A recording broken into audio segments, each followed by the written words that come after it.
સાણંદ તાલુકાના ડરણ ગામના ખેડૂતોનો વિરોધ। સાણંદ તાલુકાના ડરણ ગામ ખાતે ખાનગી કંપનીમાં ચોમાસા દરમિયાન ભરાતા પાણીના નિકાલ માટે ખેડૂતોના ખેતરમાં ખોદકામ કરવામાં આવી રહ્યું હોવાના મુદ્દે ખેડૂતોમાં ભારે રોષ જોવા મળ્યો છે। ખેડૂતોના જણાવ્યા અનુસાર માત્ર ડરણ ગામના અંદાજે 200 જેટલા ખેતરોમાં સિંચાઈ વિભાગ દ્વારા ખોદકામ હાથ ધરવામાં આવ્યું છે। વિરોધ ઉગ્ર બનતા હાલ પૂરતું ખોદકામ બંધ કરવામાં આવ્યું છે। ખેડૂતોનો આક્ષેપ છે કે નોટિસ આપ્યા બાદ પણ તલાટી દ્વારા લગભગ 20 દિવસ પછી ખેડૂતોને જાણ કરવામાં આવી હતી। આ પ્રોજેક્ટ હેઠળ કુલ 324 જેટલા સર્વે નંબરોમાં કામગીરી ચાલી રહી છે અને અંદાજે 10 કિલોમીટર લાંબી લાઈન નાખવામાં આવી રહી છે।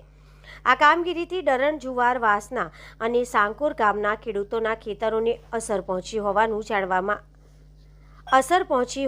જણાવવામાં આવ્યું છે।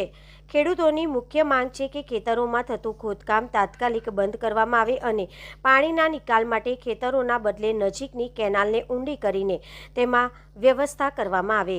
રિપોર્ટર इम्तियाज मल्लिक। हम दिखाएंगे सच्चाई की खबर। चैनल को लाइक कीजिए, सब्सक्राइब कीजिए और हमारे साथ जुड़े रहिए। हम दिखाएंगे आपको सच्चाई की खबर।